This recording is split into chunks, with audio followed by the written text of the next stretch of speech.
Hi, welcome to the White Guy Show. I'm Whitey, and I'm going to do just an impromptu review of the film A Few Good Men. I'd seen this years and years ago. I just rewatched it recently, like in the last 2, 3 days.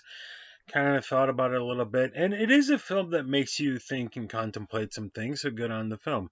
Came out in, I believe, 1991, directed by Rob Reiner. I'm going to forget the name of the writer right now, but he does a good job. And then it's got Tom Cruise. Oh boy, who's all in this? Jack Nicholson's in this. Kevin Pollak, Demi Moore, Kevin Bacon. Um, just a Cuba Gooding Jr. has a small role in this. Just a slew of different people, and and a lot of them, like Cuba Gooding Jr. This is like 5 minutes before he took off. So it's kind of interesting just to watch. You go back to these movies from the '80s and the '90s, and here's this guy who, Cuba Gooding Jr. has gone on this great career, not doing too hot lately, but right before I took off. So it's kind of interesting. So if you're not familiar, it's based on a play. They turned it into a film, of course. And there's a guy named, I'm going to try to get this whole synopsis right. There's quite a bit going on. So you have, this takes place in the early 90s. It's the current year of when the film came out. And it takes place in the Marine Corps, and it's centered around Guantanamo Bay, Cuba, which is, there's the United States and Cuba. The tensions there were a little more so Cold War-y, cooling off. It was a little more tense than it is today. Cuba is much more chill right now with the United States. Not saying it's perfect, but it's not what it was then. Any event, so there's a Marine station there named William T. Santiago, who's a private first class, and the sequence of events, he's having some kind of at the time point in time when he's writing letters to people about it, he's having some kind of health issues that he doesn't know for sure what it is. And at one point, he's got fatigue, dizziness, a few other things. And then at one point, he's on a ruck march with all his gear, and he's running down the road. He's falling behind, and his sergeant goes to push him to hurry up, and he falls down, rolls, and loses consciousness. Gets sent to the medics. They say it's just heat exhaustion, and then he claims, he starts writing to letters to members of Congress and whatnot, and all these different people have done the chain of command, wanting to be transferred, and then saying that he witnessed an illegal shooting at the borderline and is willing to testify or something about that. Um, so he ends up dying, and there's a sequence of events. You learn more stuff as you come back to it, because two Marines performed what's called a code red, which they ran into his room, they tied him up, they put a gag in his mouth, and according to them, they were just going to shave his head, and then he started bleeding all over the place. You find out later there was some kind of disease caused by laxatosis, him. His body, instead of creating oxygen, starts creating sugar. Something was wrong with him. These two Marines, according to them, just went in. Basically, code red is like a disciplinary action. He was slacking off. He was falling behind. His room was unkept, and they were just gonna rough him up a little bit. Nothing serious, to motivate him to get his shit together, and is the concise way to put it. And without knowing it was going to do so, it accidentally killed him. Um, you then get Kevin Pollak, Tom Cruise, and Demi Moore. Long story short, they end up on a trio. Kevin Pollak and Tom Cruise are, oh bugger me, were they in the Navy? And then Demi Moore's in a different office. They end up working together on this case, defending these two Marines who, again, they say we were just there to more or less tease him a little bit, rough him up just a little bit, had no idea he was going to die. Kevin Bacon plays the prosecution, and there's another guy with him, but you never really meet that guy. And they're trying to push a case for murder, conspiracy to commit murder, a slew of things, and the whole film centers around this. Um, So as a film, let me say Rob Reiner does a great job directing the film. I want to say it's Aaron Sorkin or Andy Sorkin wrote the screenplay. Whoever did a really good job. This is a sharp, crisp screenplay. There is no fat anywhere. You get a lot of information quick. Very good character development, structure, tone, pacing. Everything's on the money. The performances are excellent. Um, Jack Nicholson, of course, has the famous "You can't handle the truth." Tom Cruise and Demi Moore um, not only do a good job in terms of courtroom scene stuff, but they have a budding romance. So you feel like it could go in that direction. Um, I don't know that it ever quite does in the film, but it works. And Kevin Pollak is Kevin Pollak. He's sharp as a lawyer, as an attorney, but he's also funny. Being Kevin Pollak. Very good acting across the board. Kevin Bacon does a good job in this movie. Kevin Bacon can be a bit hit and miss. He's got some really big hits. This is a hit. This is Kevin Bacon doing a really solid job. Noah Wiley's in this. He does a good job. Small role, and he was just getting started. He's gone on to do a lot of things. So as a sit in the theater or sit at home, munch your popcorn, watch this movie. This is some A+ filmmaking. This is things that can be not can be objective, structure, pacing, tone, crisp dialogue, performances. This is a good movie. This is a really good movie. It's considered a classic by a lot of people, and with every reason um, to think of this as a classic, this is what it is. I have my qualms. I have my qualms. And one of the big qualms, also Kiefer Sutherland, again among people. So this was written by a liberal who doesn't know shit about the military. I've never served in the military. Um, but there's just a lot here that either A wouldn't happen or B it's explained and expressed in such a way that nobody does. So there's some clunky, well performed but like clunky dialogue. So there's one bit where you have Jack Nicholson who plays a colonel, a full colonel in the Marine Corps. He's overseeing the Private Santiago and the other guys that beat him up and inadvertently killed him. Those are his guys. They're in his regiment. He has a colonel played by Johnny. I forget his name. Who's been in 100 movies. Who's a little bit Jack Nicholson's bitch, and then the platoon officer was Kiefer Sutherland, Lieutenant Humana Humana Humana. And there's one bit where the Kiefer Sutherland, the other guy, and Jack Nicholson in a room talking about this Santiago situation, the guy Private Santiago, and the other guy is like, Colonel, I think that's a bad idea. And then Jack Nicholson calmly says, Lieutenant, why don't you go get a cup of coffee? I'm going to get it now. And then he chews this guy's ass out very calmly, but very like, fuck you. And he's like, we go way back, Bob. We went to basic together. We did this. We did our tours in Vietnam together. I've known you 26 years, so I'm going to let this go. But if you ever contradict me in front of one of my guys, I'm going to kill you. And it's like Jack Nicholson makes that work, but it's like I've never known anybody where I'll go up to some guy from high school. It's like we've known each other since the third grade.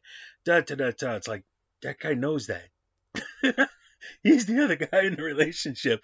He knows that. You don't have to explain it to him. But of course, it's exposition, and the audience needs to know that stuff. So that's the kind of one of the flaws in the film. It's like the audience has to know this information, but it's like Marines wouldn't have to explain this to each other. So there's a lot in the film where, again, so they bring in couple Kevin Pollak and Tom Cruise are in the Navy. They're talking to the guys in the Marines, and Tom Cruise, who's got to be a lieutenant I'm pretty sure he's a lieutenant, at least a second. He's probably a second lieutenant. He's not a lifer. He's not a career guy. This is what he's doing in the meantime until he goes on to other things. He's not heavily motivated to be in the military.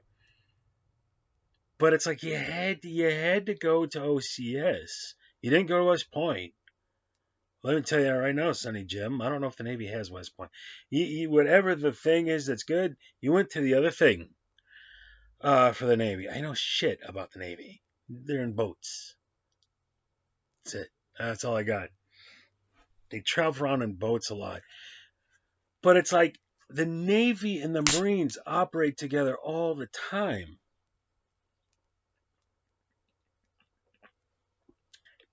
If you're in the Marines, you'll probably spend a lot more time with guys in the Navy than you would in the Army or the Air Force. So it's like, again, you have to get that information to the audience that the general audience isn't going to know. But when he's like, what's a code red? I'm like, even ye would probably be familiar with code red. There was just a lot with Tom Cruise, Demi Moore, Kevin Pollak, where it's like, you're in the military, right? I know you're in JAG Corps and you're more lawyers than soldiers, but you had to go through a training, right? They don't just throw those uniforms on you. At some point, you had to go through a basic, or you had to be a what are the officers called other than asshole?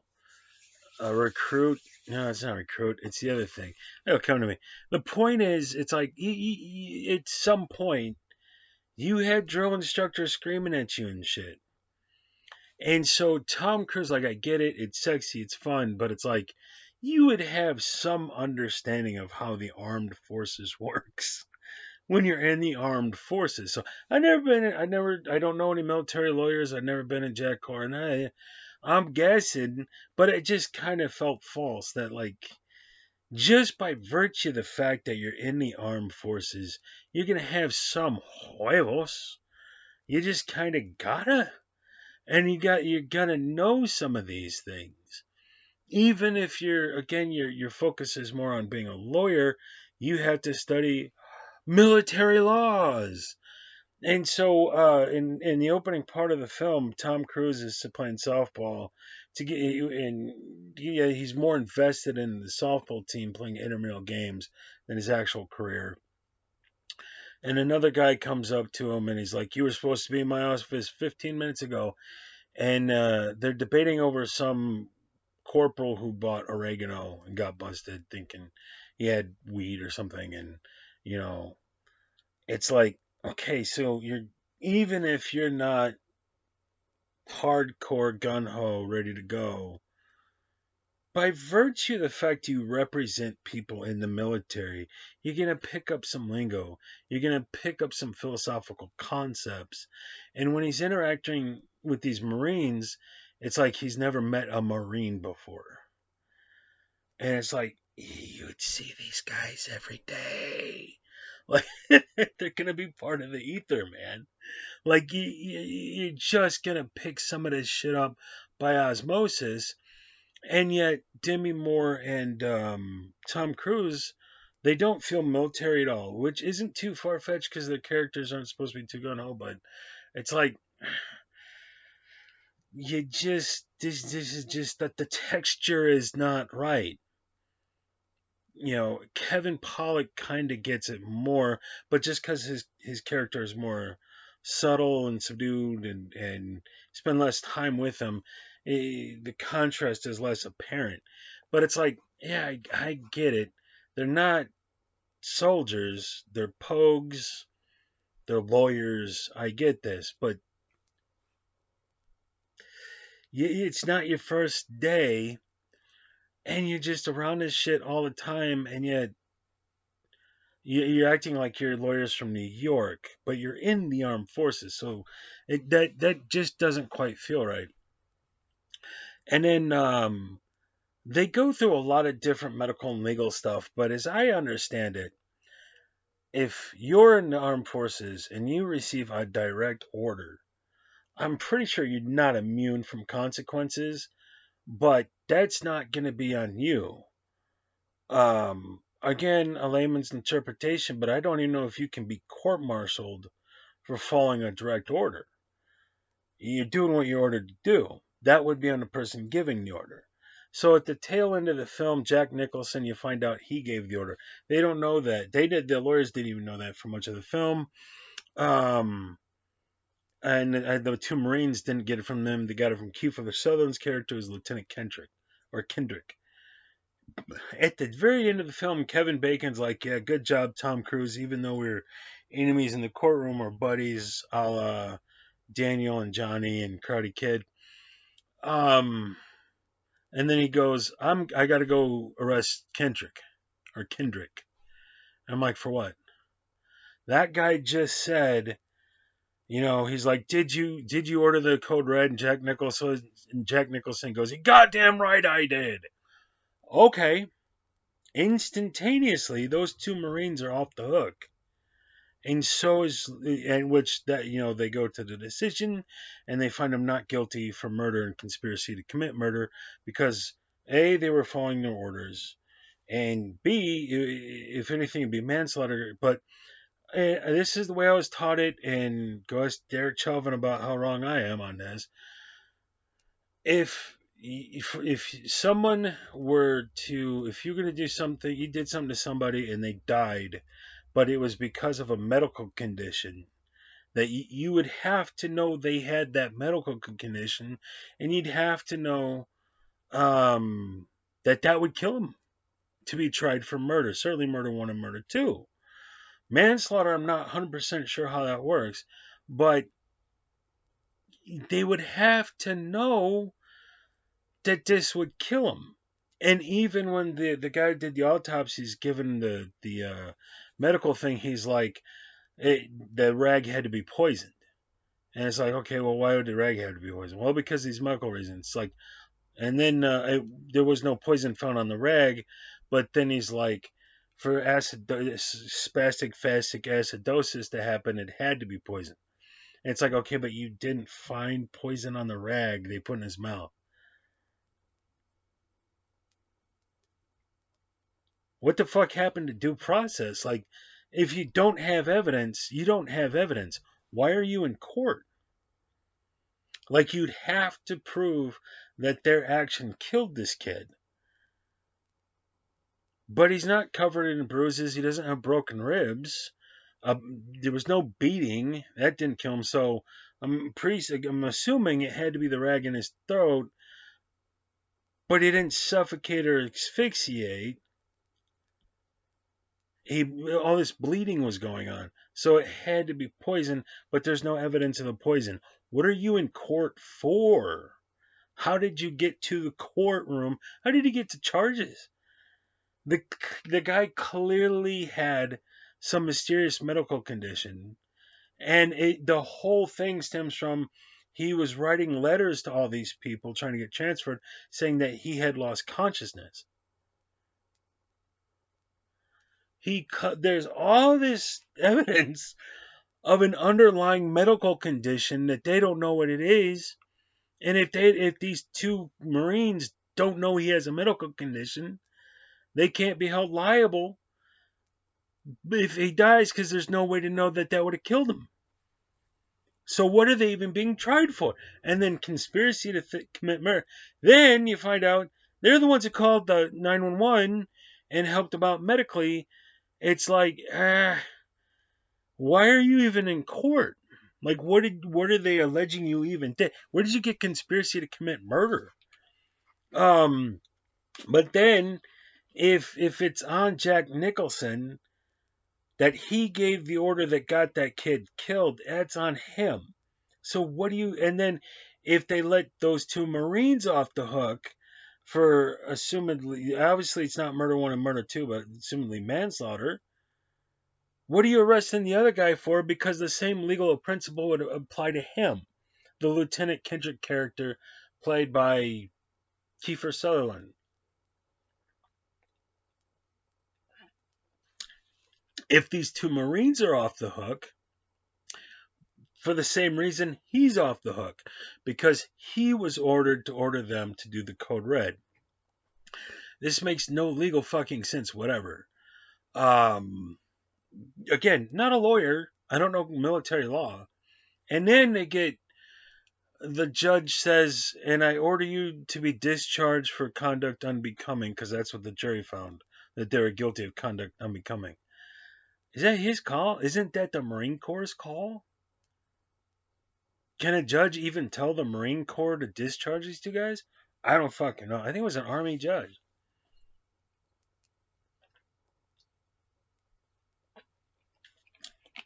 But were it I'd be like, guys, appeal that shit a fucking immediately. Conduct unbecoming. You were ordered to do something by a full fucking colonel. If a full fucking colonel tells you you're doing something, that's what you're doing. And so the jurors who are all wearing military uniforms, I'm going to assume they're in the military, they kind of got to understand that, right? Even if not on a legal principle, you can't just go around defying orders all the time or the whole fucking system comes apart. So it's like it just seems odd, the decisions made here.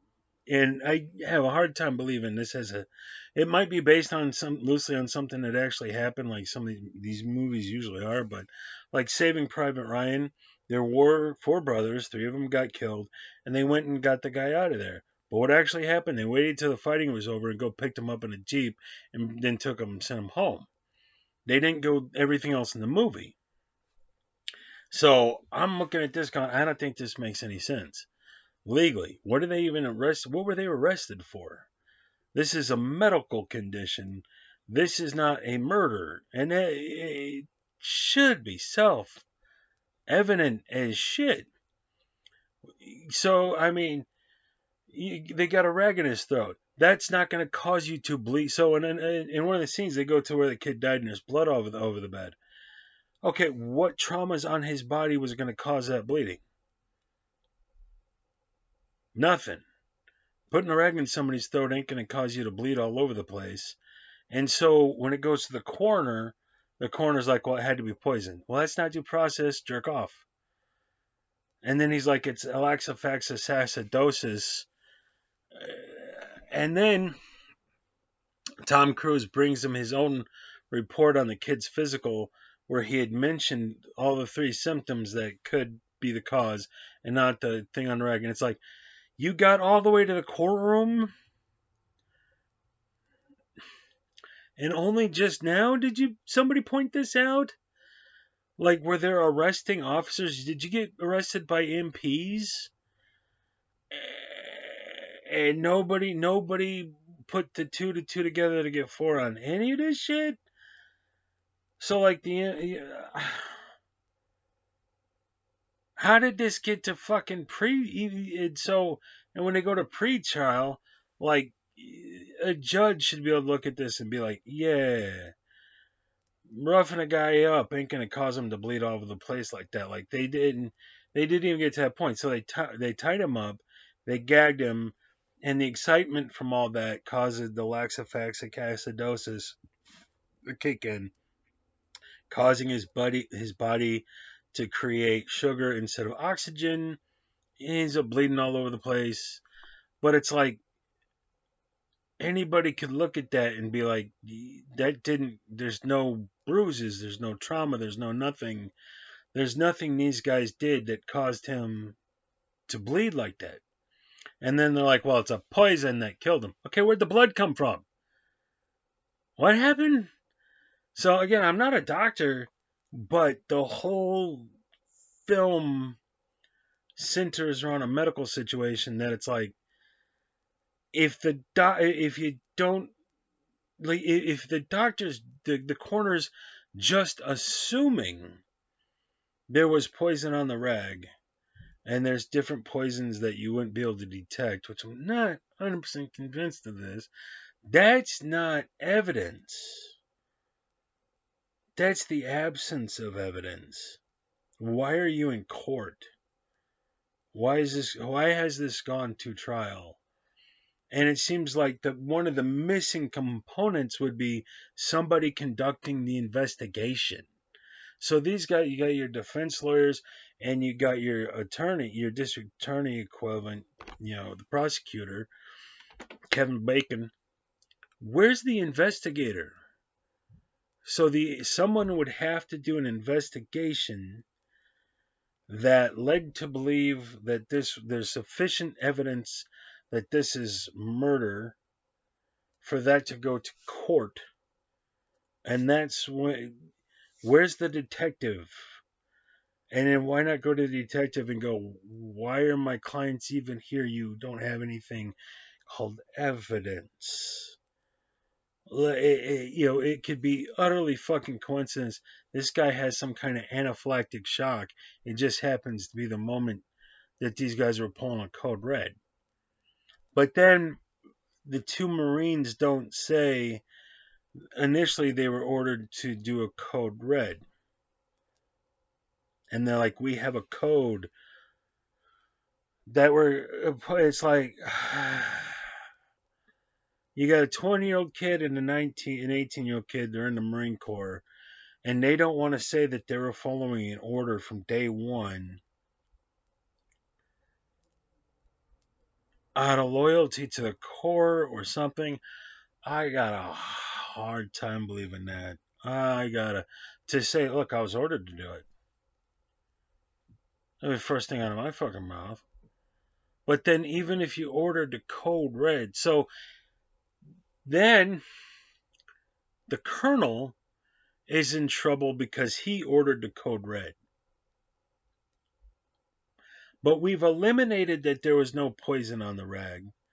The guy had a medical condition, yes, but unless I'm missing something, like it would have to be direct. Again, you'd have to know this code red is going to kill this kid. Otherwise, it's just a training accident, which is ultimately what this is. It's a disciplinary action that, while frowned upon, isn't a criminal act. And then the kid died because he had a medical condition. So what's the colonel being arrested for? That can't fall under med. So when they set up all these things, these red herrings where there must have been poison on the rag, then they rule that out. But then they kind of come back to the original logic of why they could. It's not murder. They didn't know he was going to die, so it's not murder one, it's not murder two, it's not conspiracy to commit murder. If anything, it's manslaughter.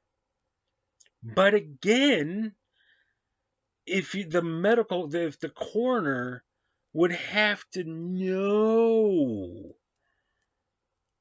that this action would have to get, and more importantly, because intent is important to a murder charge, that colonel would have to know that this action would kill the kid, the Santiago, and the lieutenant, when he gets ready, he would have to know this is going to kill a kid. They don't have medical backgrounds, and nothing in these scenes from the coroner, it seems like nobody's 100% quite sure why he even died at points. It's not clear because the coroner thinks, well, there had to be, there had to be poison on the rag for the rag to kill the guy. But then they make the argument, well, you say on your own physical that he had symptoms of dizziness, fatigue, and all that stuff, so it could be this other thing. So if the cause of why he even fucking died is up in the air, you don't have probable cause for a murder case of any kind, including manslaughter. So when nobody's really 100% sure what killed the kid, where'd you get probable cause to even arrest people? I want to see the warrant, motherfucker. Like, what are you talking about? So every step of this direction to the court case on the legal end, that makes sense. But you already debunked this on the medical end, but you're hanging on to the consequences of the initial medical theory. So I believe that's called habeas corpus. You say someone died, show me the body. You have to prove that what I did killed you. With a gun or a knife, that's pretty simple. But in this situation, unless I'm missing something, I don't know it's 100% clear that what they did even killed the guy. It sounds like he had all this medical history. He had lost consciousness multiple times. And then when they gloss over this, they're like, well, if the coroner didn't catch that, which they established, the coroner didn't catch that he had all these conditions. And then at one point, Tom Cruise kind of throws shade at the coroner, going, well, maybe you're trying to put it off on these two Marines because you screwed up and that could have consequences for you. And then they abandon it.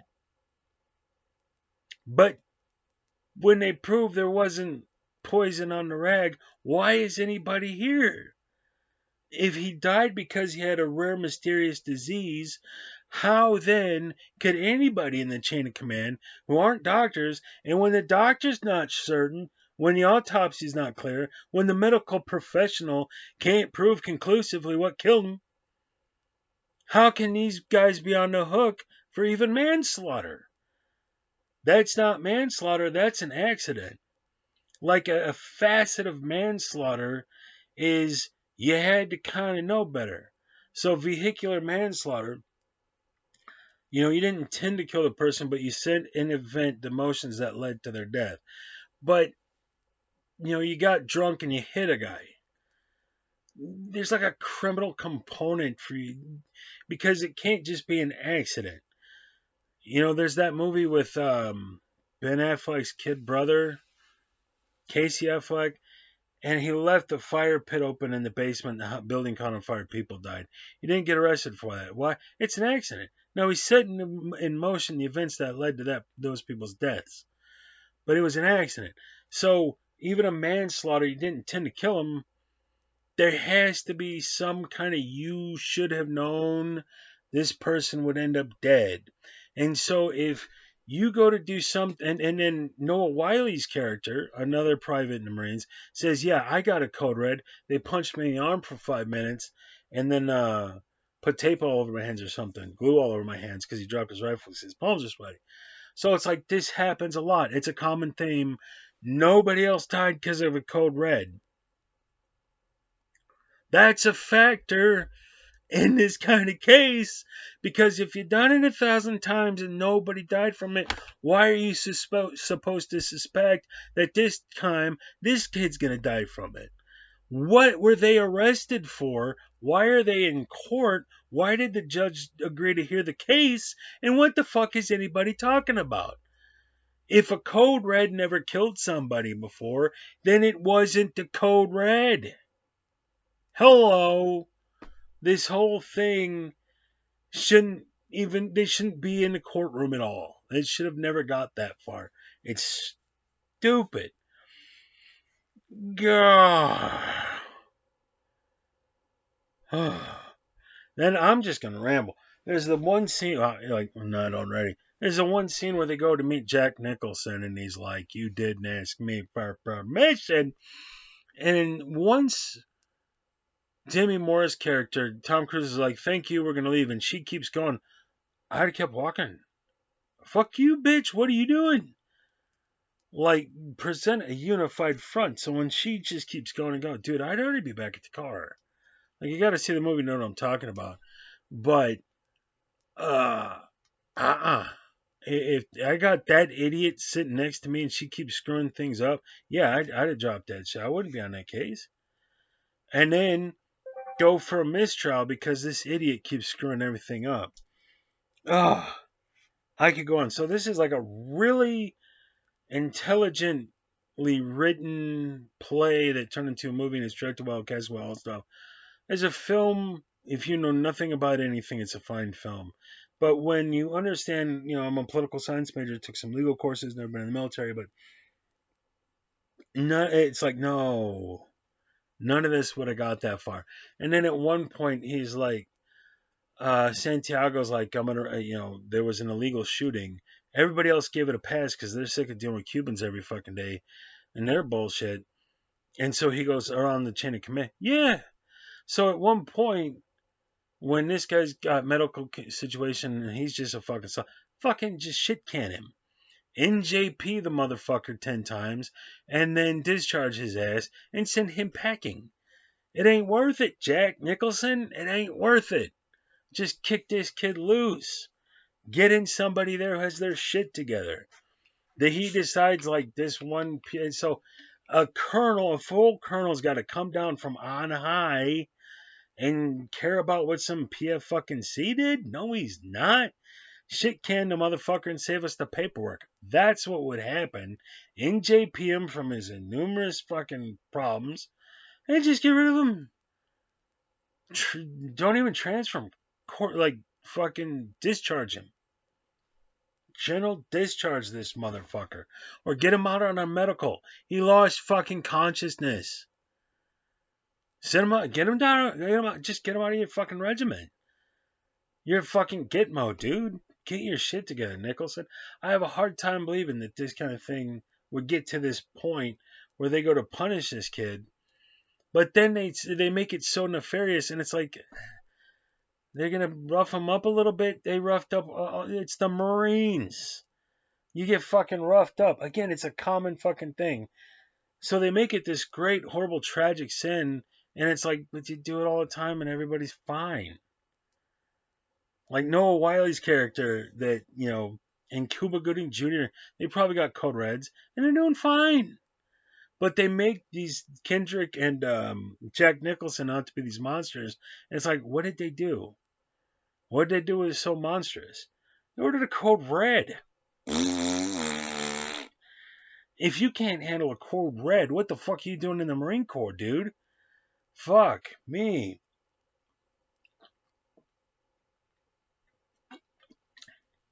A bunch of liberal bullshit, dude. So, as a movie, it's an engaging, entertaining film. In reality, it's blowing shit up way beyond reality, and this shit wouldn't happen. It's a stupid fucking liberal jerk off fest, and it's annoying, and I'm sick of fucking. Somebody's got to take the keys away from the liberals when it comes to making movies, dude. We need some conservatives in there writing some actual shit that actually happened the way it actually is, and not this liberal bullshit. Just getting fucking old. I'm out of here. Probably play with my balls or something, and I'll see you guys on the next video. Cheers.